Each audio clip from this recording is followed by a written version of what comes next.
नमो विष्णुपदाय कृष्णप्रेष्ठाय भूतले श्रीमते भक्तिवेदांत स्वामिनिति नामिने नमस्ते सारस्वती देवे गौरवाणी प्रचारिणे निर्विशेष शून्यवादी पाश्चात्य देशतारिणे जय श्री कृष्ण चैतन्य प्रभु नित्यानंद श्री अद्वैत गदाधर श्रीवासादि गौरवृंद हरे Krishna Krishna Krishna Hare Hare Hare Ram Ram Ram Hare Hare Hare Krishna. So thank you all very much for joining today's session. And I really apologize. I had to cancel last class, some last minute emergencies. I was in Chowpatty and I had a last minute meeting with someone. So I had to cancel it. I apologize for the last minute mess up. So we were discussing from the second chapter of Bhagavad Gita is Srila Vishwanath Chakravarti Thakur's commentary of Bhagavad Gita we have been discussing. And in that, we were discussing this verse, Traigunya Vishaya Veda Nistraigunya Bhavarjuna Nirdvandvo Nityasattvasto Niryoga Kshemamatmavan, where we are discussing this section on Buddhi Yoga. So Buddhi Yoga we saw is of two types. One is Bhakti Yoga, another is Nishkama Karma.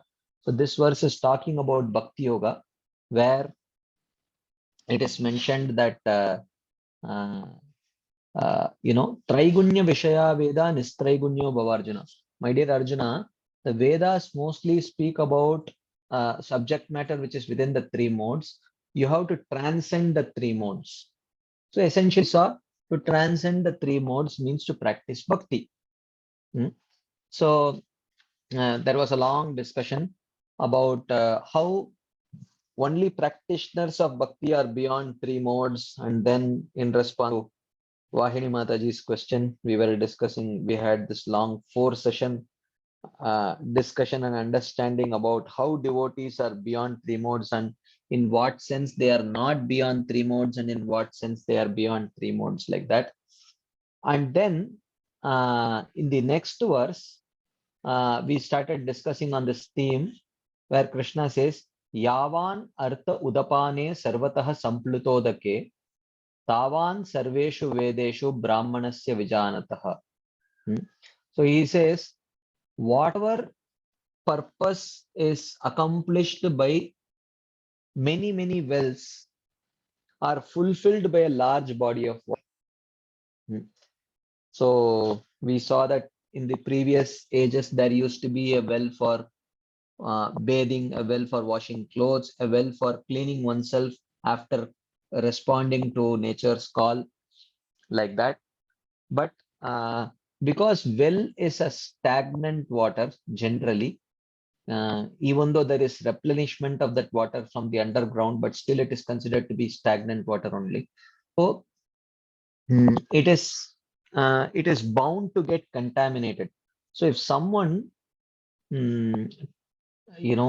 corresponds to nature's call, then touches that water in that in the strict orthodox houses, they don't they will not use that well for cooking purposes, that well water for cooking purposes, because they use it for cooking boga for the lordships.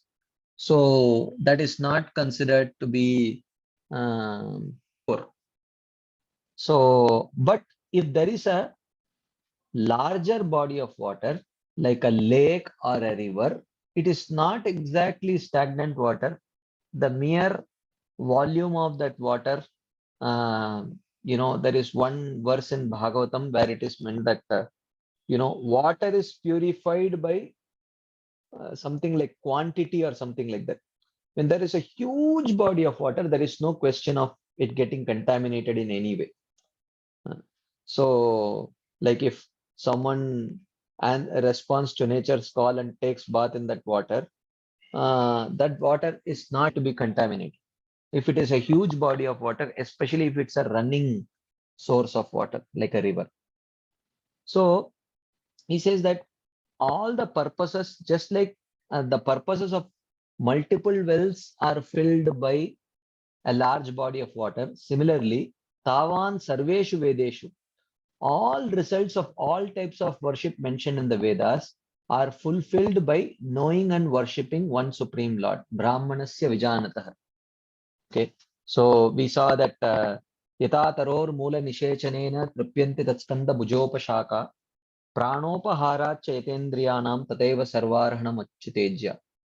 Just as by watering the root of a tree, all the branches and leaves and flowers and fruits, everything get their water and nourishment.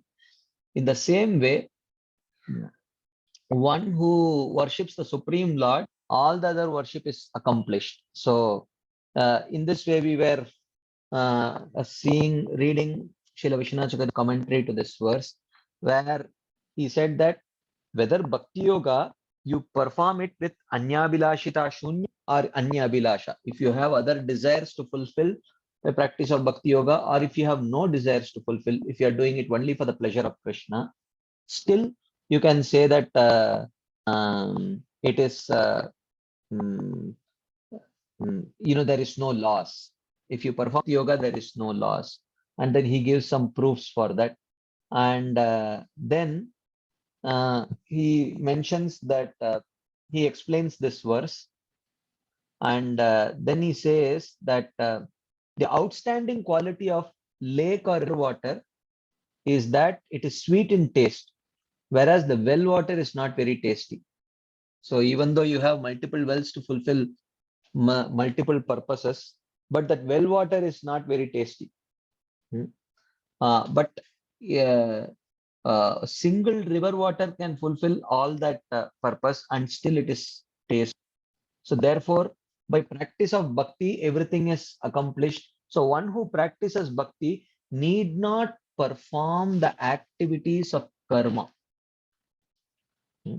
So he who knows the Vedas is called a Brahmana. But one who knows the actual import of the Vedas, which is bhakti, he is Brahmanasya Vijanatah. Vijanatah means Visheshato Janatah. He is the special knower of the Vedas. So the special knower of the Vedas means he does not just know the verses of the Vedas, he knows the actual import of the Vedas. So Brahmanasya Vijanatah. So so in the second canto of Bhagavatam, there is mention of people with different desires worshipping different demigods. But then finally it is mentioned, Akama Sarvamova Mokshakama Udaradihi Tivrena Bhakti Yogena Yajeta Purusham Param. Whether one has no desires, all desires, or desire for liberation, if he is intelligent, he will worship the Supreme Lord. So in this context, we had a long discussion last week about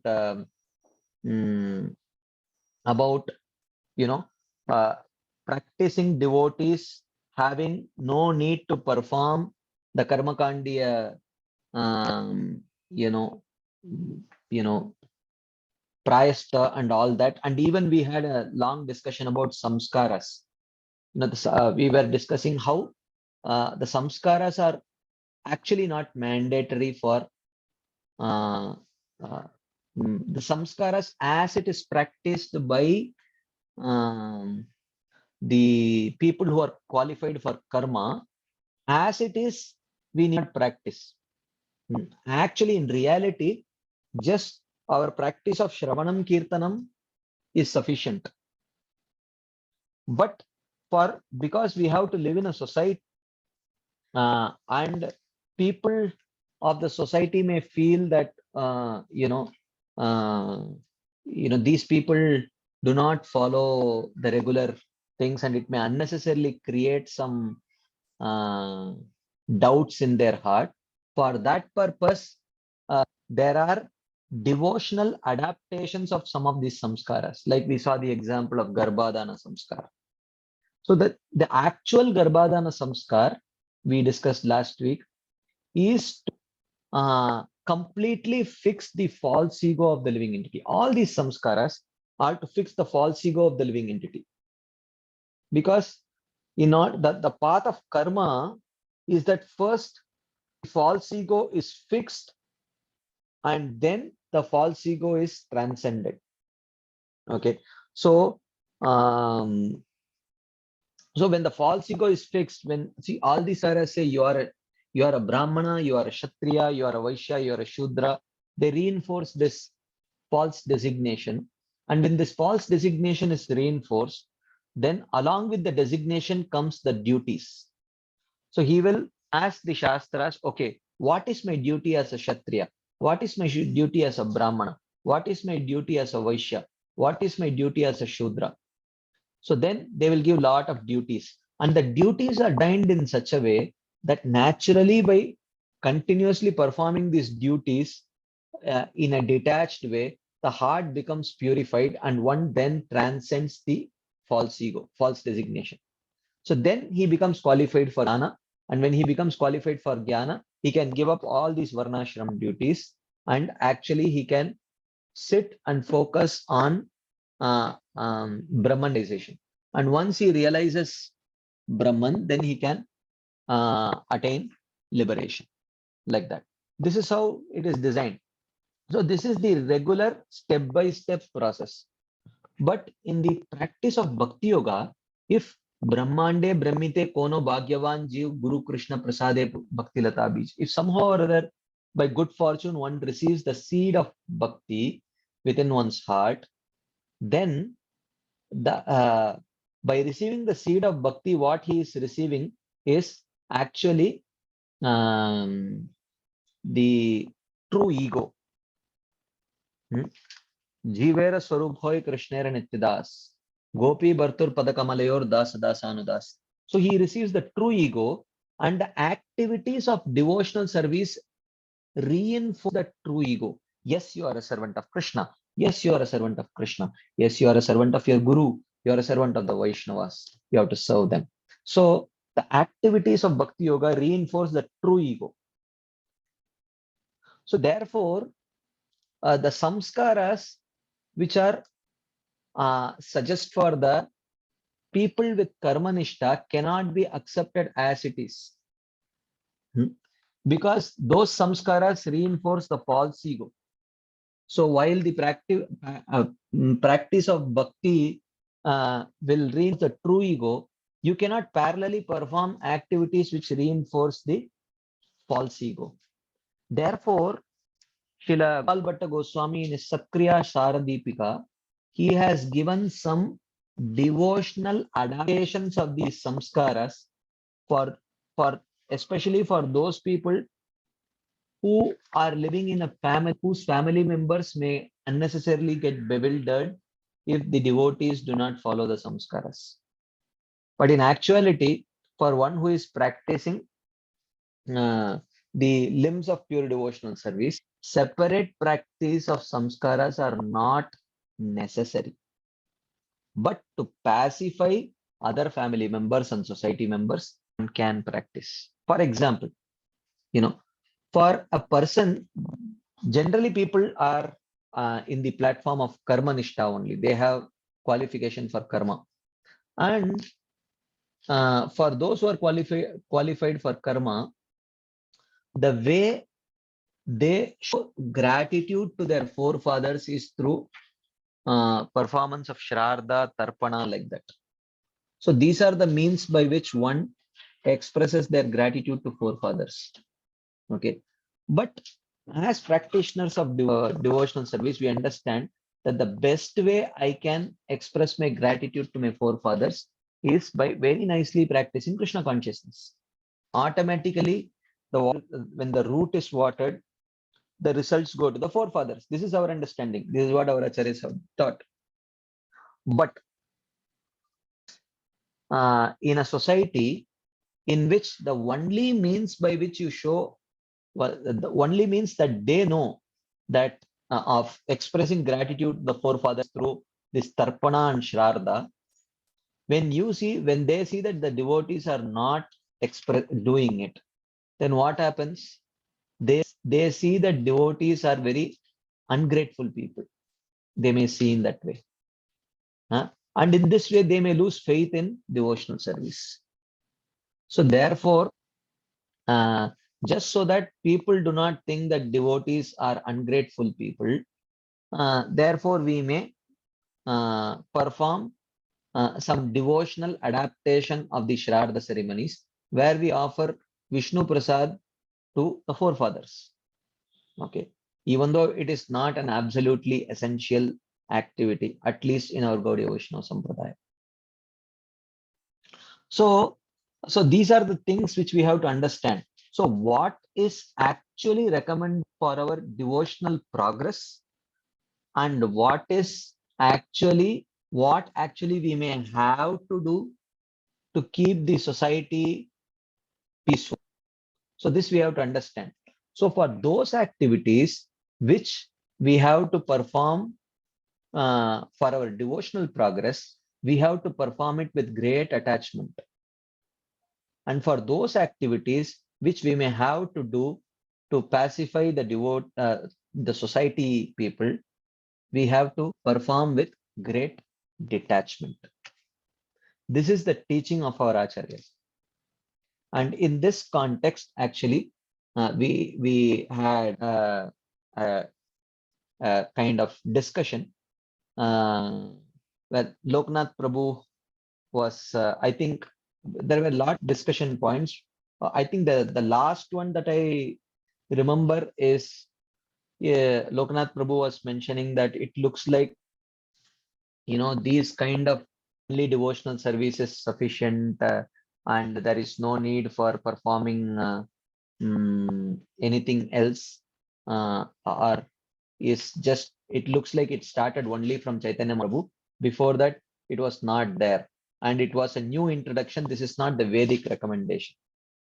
So, yeah, I mean, this was the point I think Loknath Prabhu raised. And I was telling that for whatever is the recommendation, there is complete Shastric proof that is given by all our acharyas in the literature. So what we need to do is first go through all the Shastric proofs, and then tell, okay, these proofs are insufficient and they are not very convincing. Then we can definitely have a discussion. So otherwise, we think that otherwise we may think that our acharyas have just whimsically told, don't do this, don't do this, don't do this. For every single thing that our acharyas have prescribed, there is a shastric basis for it, and they have given unlimited explanations for it. Okay, so Nana Shastra Vicharanaika Nipunau Sadharma Samstapakau Lokanam Hitakarinau Tribhuvane Manyo Sharanyakarau. It is mentioned about our acharyas. Nana Shastra Vicharanaika Nipuno. They are complete experts in perfectly understanding the essence of all the scriptures. Sadharma Samstapakau. But they used it to establish the Sadharma, the complete Dharma of Bhakti, the perfect Dharma of Bhakti. So, I mean, even now, Rupa Goswami's writings are so vast that even today in Banaras Hindu University, there is a separate department which is dedicated to studying the writings of Srila Jiva Goswami alone. That is how much prolific he was. Unlimited works that he has written. So there is no shortage of proofs, Shastric proofs, not what he has written only. Shastric proofs for whatever is recommendation of our acharyas. But if we still think that no, these acharyas have introduced something of their own, and this which is not Vedic, then in one sense, we are free to choose our role models. We are free to choose our sampradaya. If you think that this sampradaya, or if anyone thinks that this sampradaya is not bona fide, they are not recommending something which is according to the Vedic scriptures, they are recommending something very much whimsical, then Krishna is most Krishna supports giving the free will to every single living entity. So if someone thinks that no, I will not practice this path, then most welcome to choose your path. Whichever sampradaya you feel is teaching the conclusion of the shastras in a perfect way, you are free to choose that sampradaya and follow that sampradaya. But the point is, if you are already connected to a sampradaya, before leaving it, just ensure that you read the essential writings of the sampradaya and see for yourself if sufficient proofs are there, shastric proofs are there for what they are suggesting. Without that, don't leave, because anyway you're already connected to a sampradaya. Just that you have your own doubt, and doubting is a sign of intelligence. It's very good. But the result of that doubt is fruitful when that doubt pushes you to find out what is that reality. So therefore it should push us and inspire us to find out what is actual reality, and we should do a thorough research to find out whether my doubt is valid or not. So if we have that doubt, then we should aggressively start studying the writings of our acharyas and see for ourselves if there is sufficient truth to my doubts or not. If there is sufficient, if there is sufficient substantiation for whatever is being suggested by acharyas or not. But before we do that, we should not come to a conclusion. This is my point. Any quick comments, discussion points, questions, anything anyone would like to share, ask, add?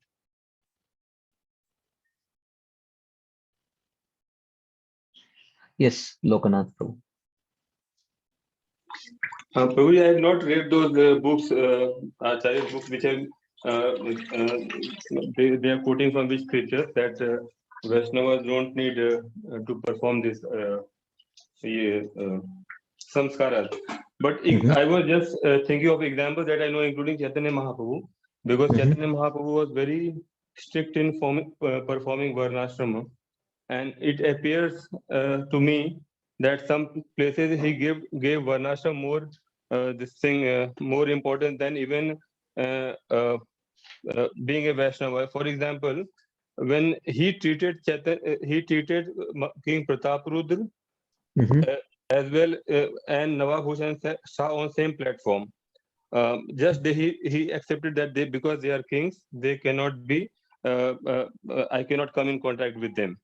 Whereas our understanding of a devotee is that a devotee should adjust according to time, place, and circumstances so that he can preach. So, and then regarding his famous pastime of performing this thing, his Pinddan of his father in Gaya. So, and then I was previously talking about the other whosoever devotees we know from Puranas, that they all performed the routine way, including when Krishna's Namkaran Sanskar was performed or Jas Sanskar was performed. They were performed as per because he was Vaishya, and that way it was performed. That is what they understood in Vrindavan. And then when Garmuni came, accordingly he performed. So I don't know of any example that there were separate samskaras for Vaishnava. That from example I'm saying, but quotations I don't know. So that was my doubt. Okay, so now 5,000 years back, what exactly performed and how exactly it was performed? How do we know, bro? The examples from scripture, like if you read Ramayana, Mahabharata, any now, okay, now my question. Separate sanskaras for Vaishnavas, I don't know of. Whatever I've read, that's the separate sanskaras for Vaishnavas. Okay, now even including Lord himself, whenever Lord comes, he whatever varnashram he is part of, he accepts that those sanskaras. Prabhu, the point is now we have to understand that varnashram duties are meant for whom? Can you think of some verses from Bhagavad Gita where it is mentioned, or Bhagavatam it is mentioned, who should perform varnashram duties and who should not? Because you are actually, Prabhuji, आप क्या बोल रहे हैं? You are observing something which is given in the Shastras. See, first thing is, even Shastras we have to understand through the explanations of the Acharyas only. But Would you agree whatever that? example I gave, can you uh, uh, can you counter argument? Can you give an explanation that why Chaitanya Mahaprabhu performed his sannyas ठीक है. duty very strictly? And can you give some example of Yes. the thing that some people in the apart from these 500 from Chaitanya Mahaprabhu that they didn't follow the varnashram? ठीक है. नहीं, अभी मैं or there are different samskaras or nahi, I see like Madhven Puri etc. One who is transcendental, that I understand, one who doesn't even ask for food for them, of course he is not supposed to perform any of his varnashram or samskaras, but for a person who is living in society, who is following all the rules of the state, all the rules of the whatever is there of his profession, for him just not performing the scriptural injunctions regarding samskaras and this thing and performing everything else, that appears I mean I find ठीक है project. uncomfortable. Yeah. मैं एक चीज पूछता हूं आपको. Yeah. What will you accept as proof? That is my question to you. Yeah, Now, example नहीं of some एक चीज मैं बताता हूँ. अगर आचार्यों का एक्सप्लेनेशन हुआ तो वो आपको acceptable proof है कि नहीं है, वो मैं पूछ रहा हूँ. No, their lives of No. like Chaitanya Mahaprabhu following. Can you give example of नहीं अभी नहीं, करेक्ट. सी लाइफ्स को भी वो what are the actions which are meant teach and what are the activities which are what is an action which is meant to teach devotees and what is an action which is meant to teach something else. तो आप मैं if you are, see Prabhuji, if we are not between the actions of an acharya and teachings of an acharya, which you should accept, Prabhuji, you tell me. So acharya means one who teaches by example, no? So if his life is a teaching, तो मतलब आपके हिसाब से अगर if his teaching is something and if his action is something else, then you cannot accept cannot accept him as an acharya, right? Regarding varnashram and this thing, I don't know specific instructions varnashram and samskaras, because there are some devotees, those we can be considered as right wing or orthodox, they are very much in favor of them, they are actively preaching in favor of them, and there are some who are saying those they are not required. Many devotees are saying that varnashram has to be implemented, that was Prabhupada's this thing, 50% work, but you gave explanation though it was not like that. So it is not clear what Prabhupada said. So my this thing was there. Can you give some examples of this thing our from the scriptures, including Okay, Chaitanya, from the those devotees who were like householders, but they would not perform their samskaras, or who they would perform a Vaishnav samskaras, or they would ठीक है. एक not चीज मैं follow बताता हूँ, varnashram. इसका आप explanation दीजिए ब्रो जी. Yeah. वो अद्वैताचार्य ने श्राद्ध पार को हरिदास ठाकुर को दिया. Yeah. तो उसका एक्सप्लेनेशन बताइए. No, but you are saying that we are not supposed to perform Shraddha. That is different thing. We accept that Vaishnavas can be accepted. But like there was discussion, one devotee came in our Radha Gopinath Mandir only. He was from South India and he was stressing that we have to perform Shraddha. We cannot sponsor a Sunday feast and accept it as a substitute for Shraddha. And there was some discussion, some Mataji was saying, no, we can do that. And she was quoting something and all those things was there. So that discussion is always there. So can you give example that the devotees didn't perform only? That is different. That is a small thing and it can be accepted. That is not performing their this thing samskaras. नहीं, Bhakti Siddhanta Saraswati Thakur was very clear about it. He told his disciples not to do it. I mean, if he is not an authority, then I don't have anything to, I have nothing to tell actually. So Did Bhakti Saraswati say not to perform samskaras? I mean, मैं आपको भक्ति विनोद ठाकुर का writings में से मैं आपको दिखाऊंगा तो आपको चलेगा क्या? Yeah, you can give examples. I mean, you can show. Abhi, yeah, in Bhaktiyaloka, Srila Bhakti Vinod Thakur writes these Dashavida Samskaras are meant for Karmadhikar. It is meant for people who are in the platform of karma. It is not meant for those who are in the platform of bhakti. So I will show you. And of course, there is a long presentation that I had prepared for whom is some varnashram meant for. Like say, for example, there is no, even in Bhagavad Gita, there is a, yastu atmaratireva syad atmatriptascha manava atmanyeva hi santushto tasya karna vidyate. Krishna says, one who is qualified for jnana, tasya karyam na vidyate. He has no need to perform any varnashram duties. And even in Bhagavad. Yeah, so that, what I understand is what he's describing a person like someone like Madhavan Puri who is completely satisfied, doesn't need anything from outside. For him, nothing applies. So that is acceptable. But for a person who is living a normal life, almost like any other person, apart from that, he is giving some time for bhakti. But how is he beyond all the scriptures rules and regulations? That is what. Prabhuji, वैसा नहीं है. नहीं, he is beyond scriptural rules. He has to follow the scriptural rules of Bhakti Shastra. Bhakti Shastra में जो दिया है, उसके अनुसार चलना पड़ेगा. जिसको कर्म अधिकार है, वो धर्म शास्त्रों के अनुसार चलना पड़ेगा. जिसको ज्ञान अधिकार है, वो ज्ञान शास्त्रों के अनुसार चलना पड़ेगा. Like say for example, this verse, I will show you. ये मैं आपको दिखाता हूँ. ये 11th canto Krishna teaching to Uddhava. So he says, under what circumstances should one practice varnashram duties? Okay. So he says, Tavat karmani kurvita na nirvyeta yavata matkata shravanadava shraddha yavan na jayate. So he says, so na nirvidyeta yavata, as long as one is not satiated by fruitive activity. So this is actual, as per the Acharya's explanation, this is the qualification for Jnana Yoga. Okay. Matkata Shravanadav va Shraddha.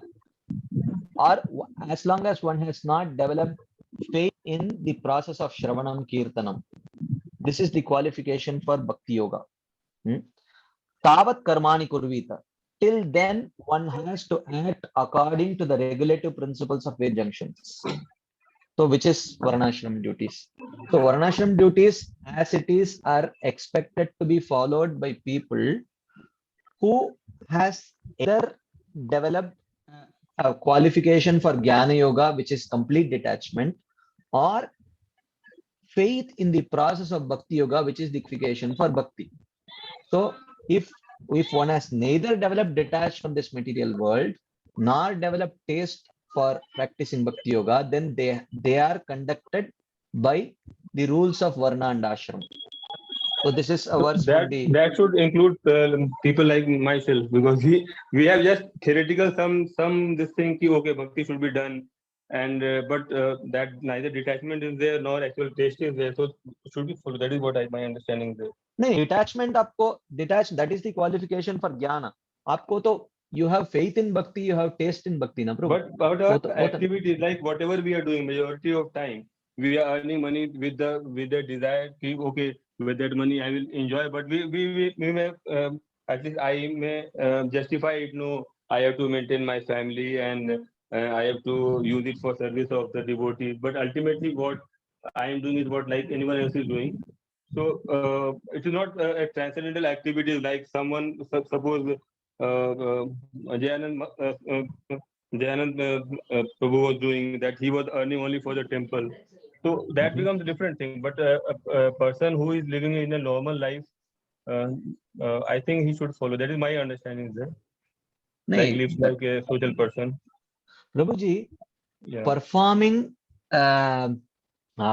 you know, if performing one's this thing occupation Yeah. is not necessarily it, वो भक्ति के अंदर भी आ सकता है, वर्णाश्रम के अंदर भी आ सकता है. I am not telling that a person should not a devotee should not engage in actually uh, performing occupation. Traditionally that has always been there, but the point is with what mood that occupation is performed. Like अभी आप वर्णाश्रम बोल रहे हैं प्रभु जी, मैं आपको एक simple सा प्रश्न प्रश्न पूछता हूँ, आपका वर्ण क्या है प्रभु? One, we are supposed to be as Shudras नहीं basically. Prabhu One ji, who- बी नहीं प्रभु जी. anyone who is doing a job, anyone who is doing a job is supposed to be Shudra because only No, Shudra does a no, job. no, प्रभु जी, नहीं. This is a very easy way of escaping.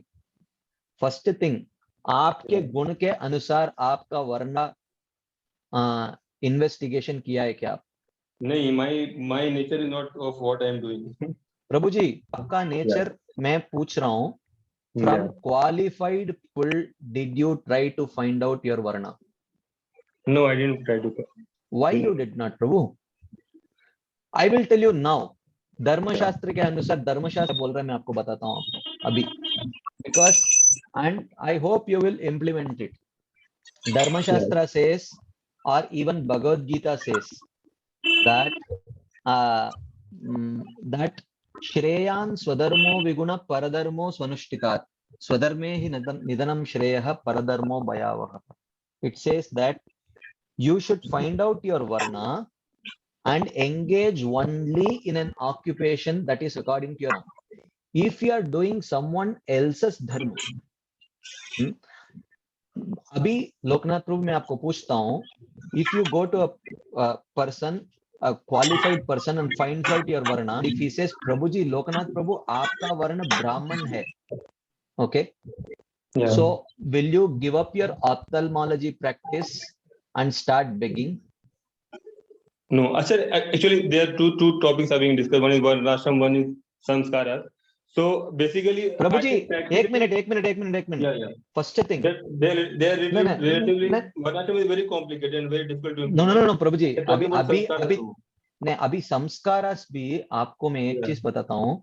संस्कार इस आपको क्या लग रहा है, सबको एक ही संस्कार लग रहा है क्या? सब संस्कार वर्ण के अनुसार है. All samskaras are exactly according to one's varna. तो आप at least if you have studied the dharma shastras, you will understand there are no universal there is no universal samskara. सब वो विवाह संस्कार भी हो या गर्भाधान संस्कार हो या कोई भी संस्कार हो, वो वर्ण के अनुसार एग्जैक्ट विधि वो चेंज होता है. So now, if basically, let me complete, Babu. Let me complete. So the point is, first thing, if you have to choose, if you are convinced that you have to follow the Dharma Shastras, then the point is, first thing, if you are performing an occupation which is not according to Varna, you are actually engaged in sinful activities. Yes, it is true. This is the teaching. So Yeah. basically, if you don't know what your varna is and you have not bothered to even find out what your varna is, then there is a very likely chance that you are actually engaging in sinful activities. No, so actually, job anyway, is anyway sinful only. Doctor's job is sinful only because we are नहीं, नहीं है charging Prabhu patients, ji. so it is sin only. हाँ, वही बोल रहा हूँ. Because in Vedic नहीं, times, no one would charge for treating patients, so it is very sinful job only. Anyway. वही बोल रहा हूँ मैं प्रभु जी, वही बोल रहा हूँ.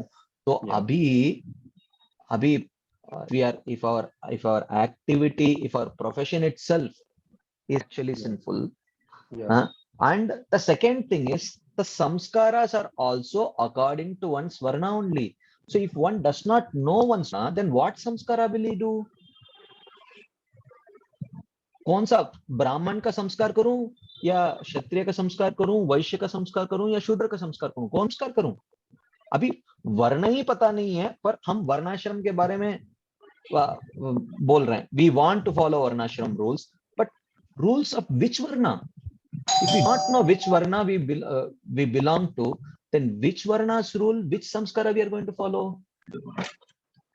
But Prabhu, this Vivah Sanskar and Antim Sanskar, even devotees, what they do, it's common for everyone. वो It's भी not बोल that Prabhu ji they have different. नहीं नहीं, वो संस्कार कॉमन है, संस्कार का विधि कॉमन नहीं है. आप, मैं एक चीज बताता हूँ लोकनाथ प्रभु, आप तो अयोध्या में है, you are in Ayodhya, you find out people ये जो कर्मकांडी संस्कार में निपुण है, उनको जाके आप मिलके, I understand that you may not have time to study the dharma shastras, but at least find out these people who perform these kind of samskaras and find out from them ये जो संस्कार का जो विधि है वर्ण के अनुसार change होता है कि सब वर्णों का एक ही संस्कार रहता है, वो आप एक बार पूछ के. Okay. So that you find out. So the point is, na Prabhu, this is where the problem is. Everyone is convinced that we have to follow dharma, but the point is they don't understand that dharma is according to their adhikar. While everyone is convinced dharma should be followed, no one should take the trouble to find out what their adhikar is. Adhikar ke anusar dharma should be followed. So that is the point.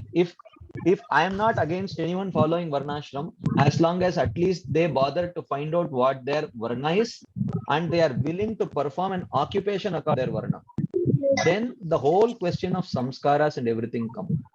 But if someone says varnashram and says I don't know my varna, then there is no question of having a discussion only actually, because all the other duties, samskaras, the prescribed duties, and everything is according to one's varna only. So first they should know what their varna is. Yeah. Okay, well, Hare Krishna. Shamli Mataji. Yeah, so Prabhuji, there is this practical aspect that we face, that whenever we are doing bhakti, it is always better that we do something that is according to our nature. And if this helps, if this varnashram concept helps, I think astrology is able to tell you what your inclination is or your nature is. And if that is, if it is termed as varna, as okay, roughly if your nature is brahmanical or kshatriya, and if it will help you perform your bhakti in a better manner, so what is wrong in that, Prabhuji, then? Well, then see, I mean, within the realm of bhakti, there is no nothing stops you from engaging in a profession or a limb of devotional service of your nature and liking. Who is stopping? Yeah, that so is always knowing your varna, see, finding out your nature and understanding your own, that is a process in itself. So if people choose to not go through the Western psychology way or whatever, personality analysis, and if they want to go the Indian way, the varnashram way, know your varna, so if no, so then that is perfectly fine. That is, yeah, you find out your nature and engage in a profession according to your nature. But we should understand that if your qualification is karma, then you engage in a profession which is not according to your varna, then that is sinful activity. But for a devotee, he may choose a varna, occupation according to his varna, but it may not be very conducive for his devotional service. So he may make little bit compromise, and it's an occupation which may not exactly be according to his varna, but at the same time, it may be a little bit conducive for his devotional service. So in that case, if a devotee, it is not sinful. Because a devotee, see, the point is we think that devotees need not follow rules. This is not true. I'm not telling this. Devotees should follow rules. But which rules? And which book? Devotees should follow rules which are devotional rules and which are given in the Bhakti Shastras. So it's not that devotees are not governed by rules. And even within the realm of devotional service, you can always definitely accept a profession, accept a service, accept a limb of devotional service which is according to your nature, which is perfectly fine. And for that, if you have to do something to exactly find out your nature, you can find. Yeah. So So no, yes, Prabhuji. So my understanding was that when the majority of devotees are speaking about Varnashram, this is practically the purpose that they are putting it, mostly. well, we do Even not using know. astrology, if you find out your Varna, if you find out your, yes, you had mentioned earlier also for yes, Prabhuji. For understanding your psychophysical nature, if you use astrology, that was okay. You had said, right? Yeah, but in one sense,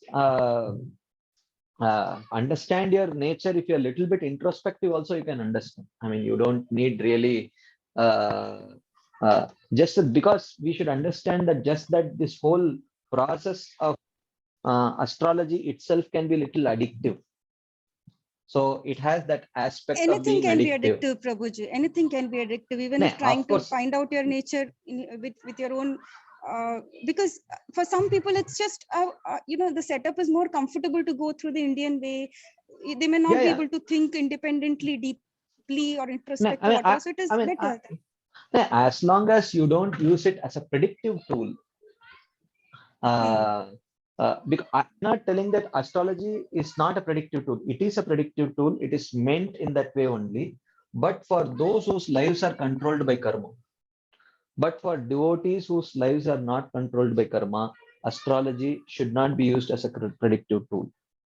So, but generally, if you go to astrology to understand nature, you might as well use it for as a predictive tool also.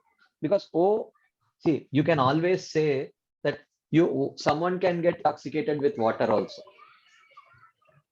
But I mean, theoretically, which is true, at some level, one may get intoxicated with water also. But then definitely but definitely water is not classified as an intoxicant in one sense, right? So, uh, so that way, I mean, we have to understand. I mean, that is why we elaborately went through that exercise of, understanding the relevance of astrology in our within the devotional realm. But yes, to understand one's nature, it's fine. One can use astrology, but generally the chance is that one may not stop there. Then, as long as one can take, precaution in that aspect, it's fine. No problem. Yes. Thank you, Prabhuji. Hare Krishna. Okay, there is something in the an astrologer in Mayapur is very famous, told me that he will not be able to predict astrology for a devotee Vaishnava. I mean, this Maharaj has also told. We discussed uh, mm, one Maharaj's meeting with an astrologer, and how that conversation Maharaj had shared in one of his classes, where he clearly told that he's one of the greatest astrologers from India, and he told that I cannot predict I may predict something, but it will not come true for devotees because you are dependent on Krishna, like that. Anyway, so this is the point that but it's not that when I say or when the Shastras say that devotees need not follow the Varnashram rules, it does not mean that devotees are beyond rules. Please get it right. This is not true. But just that different Shastras are meant for people, for regulating the lives of different categories of people. The Dharma Shastras are there for regulating the lives of uh, those who have karma nishta, and the Jnana Shastras are there for regulating the lives of those who are with Jnana nishta, and the Yoga Shastras are there for regulating the lives of those people who have yoga nishta. and Bhakti Shastras are there to regulate the lives of those who have accepted the path of Bhakti. So we don't say that devotees are beyond rules. They are beyond the rules of Dharma Shastra, but they are not beyond the rules of Bhakti Shastra. Okay. So, therefore, please don't get me wrong. I'm not telling that devotees are beyond rules. So, but we have to follow the Dharma Shastra. We don't have to follow the rules of the Dharma Shastra. That is very clear, actually. Because if that was the case, Prabhupada would have translated at least one of the Dharma Shastras. Forget about Prabhupada, then any of our previous acharyas would have translated or expounded or commented upon at least one of the Dharma Shastras. Not a single acharya has touched not a single book of Dharma Shastra, which are have spoken none. They have not spoken about it at all. Which means there must be some reason to it, and there is ample explanation also to it, right? So, like anyway, so we can. There is no end to it. We can keep discussing on this topic, but I think let's move on. So, Krishna says, Yavan artha udapane sarvatah samplutodake tavan sarveshu vedesho brahmanasya vijanatah. Understand, my dear Arjuna, that if one has taken shelter of Bhagavan or the process of bhakti, then for such a person, anything that he wants to accomplish by karma, jnana, yoga can be accomplished just by bhakti. Okay. So here, then he says, the next famous verse, you all know this verse, often quoted verse, Karmanyevadikaraste ma phaleshu kadachana ma karma phala heturbhur ma te sangostva karmani. So he says, Karmani eva adhikaraste. So he says, you have qualification for prescribed work. Okay. Ma phaleshu kadachana. But you are not entitled for the results of the work. Which means, which result? So he is telling, Karmanyevadikaraste ma phaleshu kadachana, means here Krishna is telling, O Arjuna, now you are qualified for Nishkama Karma Yoga. Actually, you should understand, Arjuna is a pure devotee. Okay. Arjuna is a pure devotee. And none of the 700 verses of Srimad Bhagavad Gita is meant for Arjuna. Okay. None of the 700 verses which come in the form of an instruction are meant for him. Because instructions are meant for people who do not have a natural inclination for following anything. No one needs to be instructed to eat. They will naturally eat when they feel hungry. No one needs to be instructed to drink water. They will naturally drink water. Okay. Instructions are needed where there is no natural inclination to do something. So we have to understand, Arjuna, this whole episode of Krishna speaking Bhagavad Gita to Arjuna, it is all for the benefit of people who may not have a natural inclination either to practice karma yoga, jnana yoga, bhakti yoga, anything. But Arjuna is a perfected devotee. Naturally, he would naturally worship Krishna's lotus feet. Tvayi me ananya vishaya matir madhupate asakrit ratim udvahata dadda gange vogam udanvati. Just like Arjuna's mind would naturally flow to the lotus feet of Krishna. So Arjuna need not be instructed even to perform bhakti yoga. In Bhagavad Gita, the instructions of performing bhakti yoga, even that is not meant for Arjuna. Patram pushpam phalam toyam yome bhaktya prayachati tadaham bhakti upahritam ashnami prayatmanah manmana bhavo madbhakto madhyaji mam namaskuru. None of these verses are meant for Arjuna. And even this verse, Karmanyevadikaraste ma phalesh kadachana, even though this is spoken in the form of an introduction to Arjuna, but one should not think Arjuna is a Nishkama Karma Yogi. Arjuna is a perfected devotee. Okay.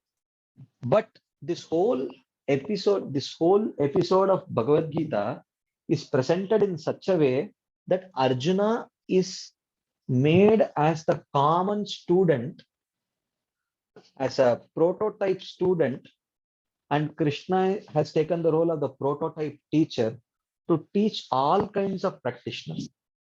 There is instruction for Sakama Karma Yoga spoken to Arjuna. Huh? So he says that, what is that? Tova prapsasi swargam jitva va bokshase mahim tasmad yogaya yujyasva, Krishna says. Arjuna, if you fight and win, you will get the kingdom. If you fight and lose, you will get swarga. Therefore, fight. So this is an instruction to a Sakama Karma Yogi, but given to Arjuna. And here Krishna says, Karmanyevadikaraste ma phaleshu kadach ma karma phala heturbur mate sango swakarmani. O Arjuna, your adhikar is to fight, is to perform your duty, but not try to enjoy the fruit of your duty. This is an instruction to a Nishkama Karma Yogi, but given to Arjuna. Right? Later, Krishna gives some instruction to a Jnana Yogi, but to Arjuna. And then later he gives some instructions to an Ashtanga Yogi, but given to Arjuna. Tasmad Yogi Bhavana, Krishna says. Karmibhyascha tapasvibhyo diko yogi, karmibhyascha kodikaha. Tasmad Yogi Bhavarjuna, he says. So he says, you become a yogi, he says. Okay. That is an instruction to an Ashtanga Yogi, but given to Arjuna. And later Krishna says, Manmanavavu Madbhakto Madhyaji Mam Namaskuru. These are instructions for a bhakti, but given to Arjuna. So who is Arjuna? Is he a practicing Karma Yogi, practicing Sakama Karma Yogi, Nishkama Karma Yogi, Jnana Yogi, Ashtanga Yogi, Bhakti Yogi? Which one? None of these. He is a Prema Bhakta. A Prema Bhakta does not perform any activity based on instruction. A Prema Bhakta performs his activities based on love. So Arjuna is not dependent on any one of the 700 verse Bhagavad Gita is not meant for Arjuna. So that is why even Shankaracharya says, Sarvopanishado gavo dogda gopala nandana partho vatsaha sudhir bhokta dugdam gitamritam mahat. He says, Sarvopanishado gavo. All the Upanishads are compared to cows. Dogda gopalana. The milkman is Gopal. Partho vatsaha.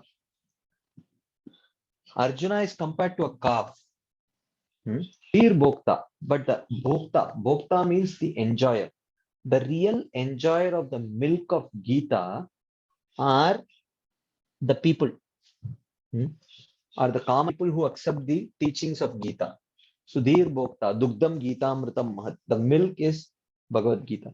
So Arjuna is used only to inspire cow of the Upanishads to give their essence, milk. Cow will give milk only if she touches the calf. Because the milk of the cow is a natural manifestation of her motherly love for the calf. So Arjuna, being a dear devotee of Krishna, Arjuna is like the calf. And the cow of the Upanishad see a devotee like Arjuna, naturally they give the essence. And why not if the milkman is Krishna himself? So, but the real beneficiary of that milk is Arjuna. the real beneficiary of that milk are common people. So in that whole episode, Krishna makes Arjuna a practicing Sakama Karma Yogi, a practicing Nishkama Karma Yogi, a practicing Jnana Yogi, a practicing Ashtanga Yogi, a practicing Bhakti Yogi, and gives all these kinds of instructions to Arjuna when Arjuna does not need any instructions to follow. Arjuna is a perfected devotee. He follows pure devotional service purely based on love and not based on instructions. So therefore, when here Krishna is telling Arjuna, Karmanyevadikaraste ma phaleshu kadachana. Oh Arjuna, you have qualification for prescribed work. One should not tell, oh, very clear. You see, Krishna ने clearly बोल दिया, अर्जुन तो कर्मयोगी है, वो भक्ति योगी नहीं है. I mean, elsewhere, Krishna calls Arjuna as bhakti yogi only. Manmana bhava madbhakto, he says. So he says, here he says that you have qualification for prescribed work, but not the results of the work. Ma karma phala hetur buhu. Do not be the cause of results of work. Mate sangostu karmani. And do not be attached to not doing work or doing sinful work. So which means, agar, so basically what is Krishna telling? Oh Arjuna, आपके वर्ण और आश्रम के अनुसार जो आपका विहित कर्म है उसको ही करो, किसी और का कर्म को मत करो. और don't be attached to not doing your duty also. If your varna is a brahmana, don't take money for your profession. Live your life by begging. If your varna is a brahmana, and if you do not live your life by begging, and if you do the job of someone else's varna, अगर आप एक क्षत्रिय का duty करेंगे या वैश्य का duty करेंगे या शूद्र का करेंगे, जो आपको अलग से कुछ पाप कर्म करने का जरूरत ही नहीं है. आपका जो प्रोफेशन है वही पाप कर्म है आपके लिए. This is how strict the rules of varna and ashrama are. So this is what he is telling here. Karmanyevadikaraste ma phaleshu kadachana. Oh Arjuna, you are qualified for performing your karma, but don't aspire for the fruits of that karma. Ma karma phala hetur, don't be the cause of the results of your work by thinking that you are the doer. So if someone says, don't be attached to the fruits, then the natural inclination is, then मैं काम भी नहीं करूंगा, fruit भी नहीं चाहिए, काम भी नहीं करूंगा. That is the natural inclination for a person. So therefore he says, mate sangostu akarmani. Do not be attached to not doing your work. That also you don't do. And do not engage in sinful work also. Like that, he says. So here, Srila Bhakti Vishwanath Chakravarti Thakur says, the Lord wanted to speak about the processes of jnana, bhakti, and karma yoga to Arjuna, who was his dear friend. Okay, Bhaktosi mein saka cheti rahasyam hi etaduttamam. ये तो पहले ही बोल चुके थे, or he tells later, right? So he says the Lord wanted to speak about the process of jnana, bhakti, and karma yoga to Arjuna, who was his dear friend. Having spoken of jnana and bhakti yoga, the Lord then considered that these two were not suitable for Arjuna. Right now, Arjuna should be qualified for Nishkama Karma Yoga. Thus, he now speaks of Nishkama Karma Yoga. You are qualified for works. Works here refers to Varnashram duties. But those who crave the results are very impure in consciousness. But you have an almost pure heart. I can say this about you since I know you. So, matlab, he says that don't aspire for fruit का मतलब क्या है? मतलब तुच्छ फल का आसक्ति को छोड़ दो. Give up attachment for material fruits that you can get by performing your varnashram duties. तुच्छ फल का आसक्ति छोड़ दो. ऊंचा फल का आसक्ति को मत छोड़ो. That is what he is indicating. So a Nishkama Karmayogi is inspired to aspire for the fruit of liberation. When you can attain liberation by performing your prescribed duties, why settle for material fruits by performing your prescribed duties? When you can achieve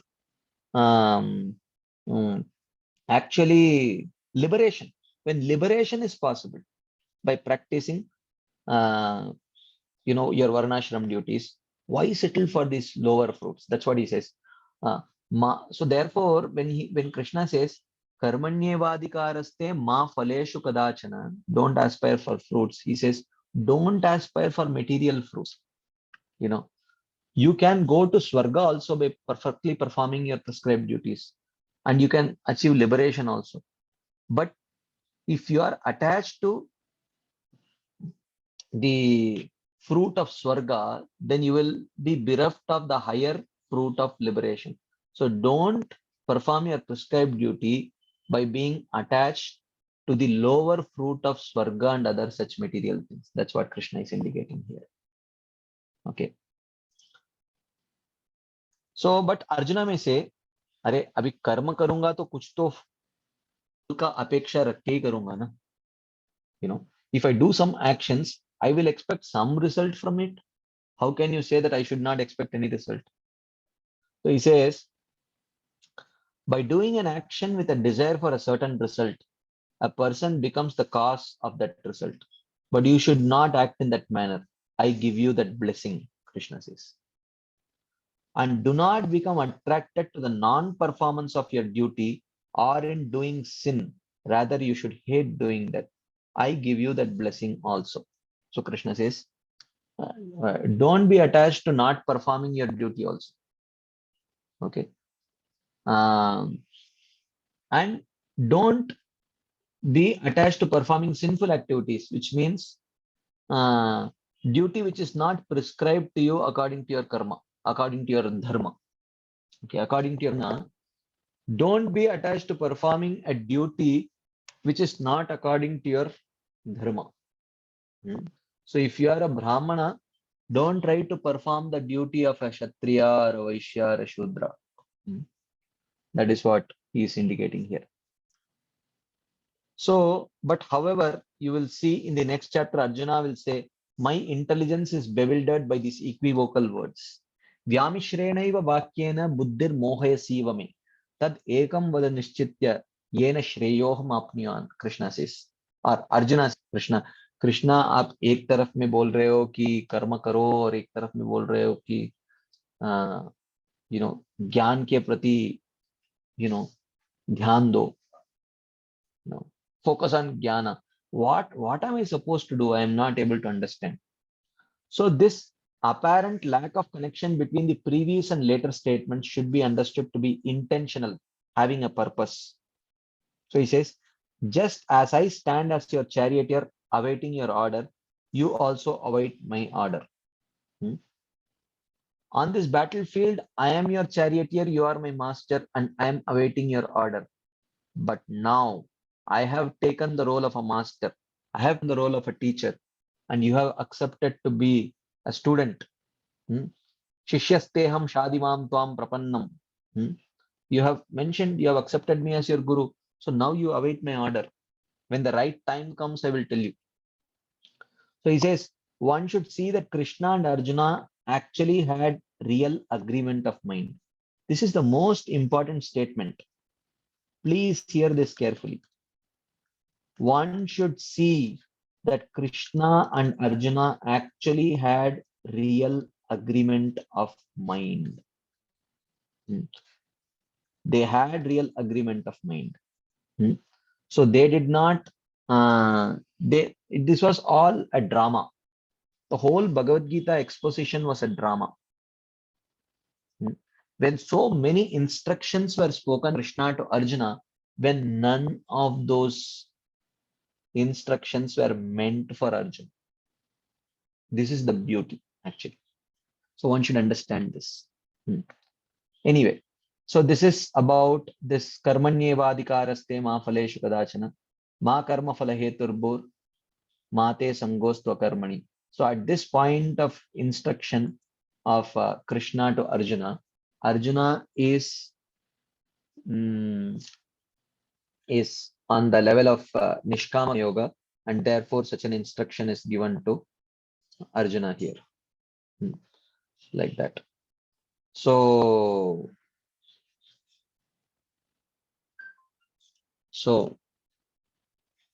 okay, yes, Shamli Mataji has a question. Yeah, Prabhuji. So in the beginning, you had said that the ultimate conclusion of the Bhagavad Gita is Shuddha Bhakti, and you've taken that whole thing, right, of Bhagavatam.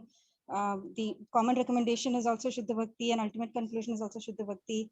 And for Bhagavad Gita, you had said that ultimate conclusion is Shuddha Bhakti, and common recommendation is Pradhani Bhuta Bhakti, like predominantly Bhakti, but mixed. So is that only for Bhakti Adhikaris or is it general?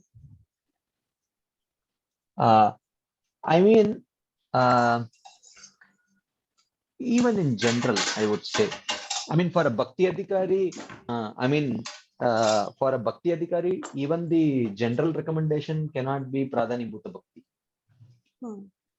For a Bhakti Adhikari, the only recommendation is Shuddha Bhakti only.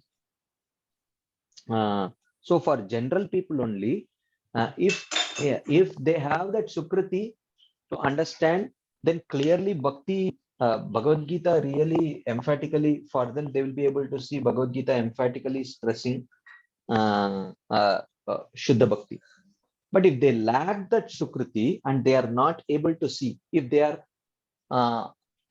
they are spiritually short-sighted, which means if their Sukriti count is not sufficient, then they may not be able to see that emphasis of Bhagavad Gita. So at least then for such people, Bhagavad Gita will seem to emphasize, Pradhani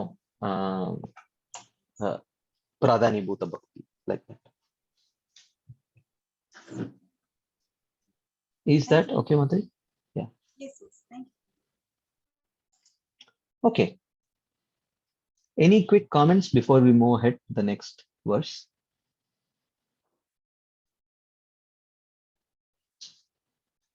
Okay. If there is none, we will move ahead to the next verse.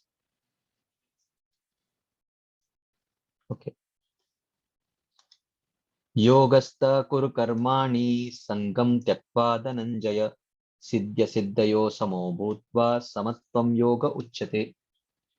So he says, Yogastha, being situated in this Nishkama Karma Yoga, Kuru Karmani, perform your duties, Sangam Tyaktva, by giving up attachment. Attachment means attachment to lower material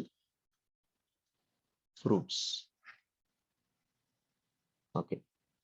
So being situated in Nishkama Karma Yoga, perform your duties. Here duties means your Varnashram duties. Perform your Varnashram duties while giving up attachment for the lower material fruits. Siddhi asiddhayoho samo bhutva, and being equal to success and failure. O Dhananjaya, O conqueror of wealth. Samatvam yoga uchyate. Such equal-mindedness is called yoga. This is to be equipoised, to be not affected by the dualities is actually called as yoga. He says. So with this verse, Krishna starts teaching the method of Nishkama Karma Yoga. How do you practice Nishkama Karma Yoga? So he says, acting in this way, seeing victory and defeat as equal, O Arjuna, you should perform your duty of fighting. So which means I will fight only if I will win, only if victory is guaranteed, I will fight. Otherwise, I will not fight. Give up these considerations. So what is the predominant mood of Nishkama Karma Yoga? The predominant mood of Nishkama Karma Yoga is actually Kartavya Buddhi. ये मेरा कर्तव्य है तो करना है. सकाम कर्मयोग का क्या है? ऑफ कोर्स कर्तव्य करना एक मेरा कर्तव्य है इसलिए करूंगा, but the additional impetus comes from the additional impetus comes from the enjoyment that may come through fruits. So sakama karma yoga mein predominantly he wants to enjoy the fruits also, but he says that look, you want to enjoy the fruit, but you at the same time you don't want to suffer, right? So try to enjoy the fruits by performing the proper duties according to the shastra. धर्मशास्त्र के अनुसार आप कर्म करो, and then you enjoy the fruits. So but in Nishkama Karma Yoga, the predominant mode is Kartavya Buddhi. It is my duty, therefore I should do it. Okay. So this performance of Nishkama Karma Yoga transforms into Jnana Yoga. So when one performs Nishkama Karma Yoga, which means when one performs one's Varnashram duties with detachment. Okay. When one performs one's prescribed Varnashram duties with detachment, what it does is purification of heart.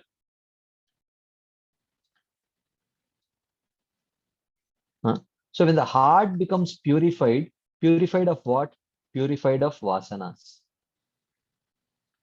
Okay, because what is it that defines a person as being a Brahmana or a Kshatriya or a Vaishya or a Shudra? What is it that defines a person to be a Brahmana or Kshatriya or Vaishya or Shudras? It is the appropriate vasanas that he carries in his heart. So if he has lot of Sattva-guni vasanas, then he is Brahmana. If he has Sattva-guni mixed with Rajoguni, Kshatriya. If he has Rajoguni mixed with Tamoguni, Vaishya. Predominantly Tamoguni, Shudra. But when one practices whatever may be the vasanas that one may have within the heart, if he is accepting a particular according to his particular varna and ashrama, if he accepts particular prescribed duties, and he at some stage he starts performing those prescribed duties with detachment from the fruits, then what happens? Gradually this leads to purification of heart. When the heart becomes purified of the vasanas, then he is qualified for Jnana Yoga. Then he no longer has these Sattva-guni vasanas or Sattva plus Rajoguni vasanas or Rajas plus Tamoguni vasanas or purely Tamoguni vasanas. He does not have any of these vasanas. So therefore there is no need for Varnashram duties, because we should see what is the purpose of Varnashram duties. Okay, the purpose of Varnashram duties, if you read through the Bhagavad Gita, whether it is Prabhupada's explanation or any other Acharya's explanation, the purpose of Varnashram duties is to purify the heart. Purify the heart of material vasanas. So that is why a person who becomes qualified for Jnana, he need not perform Varnashram duties, क्योंकि ज्ञान योग का जो अधिकार है वो, that is the qualification for Jnana Yoga is a pure heart. So only one whose heart has become completely pure, he can practice Jnana Yoga. And if his heart has become completely pure, then there is no need for Varnashram duties. Naiva tasya kritenartho kriteneha kaschana nachasya sarva bhuteshu kaschid artha vyapashraya. So Bhagavad Gita says, such a Jnana Yogi does not gain anything by performing. He does not lose anything by neglecting to perform his varnashram duties, like that it says. Now, someone may ask, अरे मान रहा हूं कि आप भक्ति योगी है, but आपका हृदय क्या शुद्ध है क्या? Is your heart, you are a sadhaka only, na? Can you claim your heart is clean of vasanas? No. If your heart is not clean of vasanas, then how can you give up varnashram duties? Because the purpose of varnashram duties is to the heart, na? Now the question is, then what is the role of bhakti? Cheto darpana marjanam bhavamaha davagni nirvapanam. जो चेतो दर्पण मार्जनम भक्ति है कि वर्णाश्रम duty कर रहा है? What is the then जो आदौ श्रद्धा अथवा साधु संगा अथवा भजन क्रिया अथवा अनर्थ निवृत्ति स्यात्, that anartha nivritti is accomplished by bhakti or varnashram for a devotee. What is the teaching of the acharyas? चेतो दर्पण मार्जनम हरिनाम से होता है कि वर्णाश्रम से होता है भक्तों को? So these are things. These are things. So then what about Prabhupada's disciples who came from the West? उनको जिनका वर्ण क्या है वो पता ही नहीं था, अभी भक्ति किए तो क्या, is there a chance that they would have attained perfection or not? So the point is that so the performance of Nishkama Karma Yoga transforms into Jnana Yoga, because by performing Varnashram with detachment, the heart becomes purified. And when the heart becomes purified of vasanas, then such a person becomes qualified for Jnana Yoga. So Jnana Yoga should be understood from the previous and latter portions of the work. So previous portions, second canto, in the previous sections spoke about Jnana Yoga, and later also in the chapter, etc., there will be discussion of Jnana Yoga. So therefore, this is a continuation of the previous verse when he says, Karmanyevadikaraste ma phaleshu kadachana ma karma phala heturbur mate sangostva karmani. So don't attach to non-performing your prescribed duties or performing sinful activities. Perform karma with detachment, he says. And then he says, yogastha. Yogastha means nishkama karma yogastha. Stha means to be situated, be situated. So yogastha means be situated in yoga. And the yoga that is being discussed right here is nishkama karma yoga. So therefore, yogastha means be situated in nishkama karma yoga. Yogastha kuru karmani. Being situated in this mood of nishkama karma yoga, perform your prescribed duties, O Arjuna. Sangam tyaktva. While giving up attachment to the lower material fruits. Sangam tattva. Dhananjaya. Siddhi asiddhyo samo bhutva. So don't be attached to victory or defeat. Because you have to do it because ये मेरा कर्तव्य है मान के करो. That is the mood of कर्तव्य बुद्धि, is the predominant mood of निष्काम कर्म योगा. समत्वम योग उच्यते. ये जो समत्व है ना, that being equipoised in defeat and victory and defeat, this mood is actually the mood of Nishkama Karma Yoga. That's what he is indicating here. Okay. Any quick comments, discussion points, questions, anything anyone would like to share, ask, add before we move on to the next verse? Anything? Yes, Shamli Mataji. Yes, Prabhuji. I just wanted to. I just wanted to like understand this Varnashram thing a little bit more. That you said finding out your Varna is based on the mode that you are in, right? Like mode of goodness, mode of passion, and so I thought finding, matlab, Varnas are based on your occupation. Like if an artist is probably a Shudra or no, Mataji. No. It is the other way around. It is the other way around. It is the other way around. The occupation has to be according to your nature, rather than I mean, it's rather than your nature will be, it's not that your nature will be decided by your occupation or your varna will be, I mean, of course, you can say that he is performing. Uh, so if that was the case, then why in Bhagavad Gita there is so much about not doing someone else's duty? If it was the duty which defines varna, then why Krishna is again and again telling perform someone else's duty? You understand my point, Namati? Is it? I mean, am I making myself clear? So Krishna says, don't do someone else's duty, which means it is not duty which defines your varna. Huh? So rather, it is varna which defines your duty. So your guna defines your varna, and your varna defines your duty. Because if you have a particular kind of impurity in your heart, then by performing those particular duties in a detached way, then that impurities will be purified. So if you have Like, what would be an particular, example then if you have, okay, if you're in the mode of goodness, uh, there's nothing to be purified, probably, right? no, Or is you have to be purified right of to be purified? goodness. Right. You have to be purified of goodness, no? Material goodness. Okay. And if, no, I mean, what I wanted to ask is if somebody is an artist and that artist is predominantly in mode of goodness, so can an artist varna or a laborer's varna for that matter, can that be, it's confusing, right?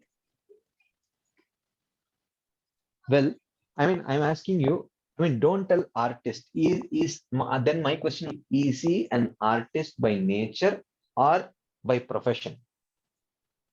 Somebody who has an inclination to design, to be an artist. Okay, so that may be one of the indicators which defines varna. That may be one of the indicators. Like say, for example, there are Ekalavya. Ekalavya had a penchant for archery. He had the skill of archery and he had the capacity also. And everything of archery, but he was not a Kshatriya. So it is not just skill that defines whether it's not just skill that defines whether someone is someone belongs to a particular varna or not. There are many other factors which define what are the predominant modes. Because even if you're talking about artist, because if you see the kind of art also, an art also be done in different modes, right? So there can be art done in mode of goodness, art in mode of passion, art in mode of ignorance also. So therefore, you cannot define by default what is seen as, every artist is a particular varna. In modern context, this cannot be accepted that way, actually. So it is not just purely inclination, but definitely inclination is one of the parameters, but it is not the only parameter. There are other things also.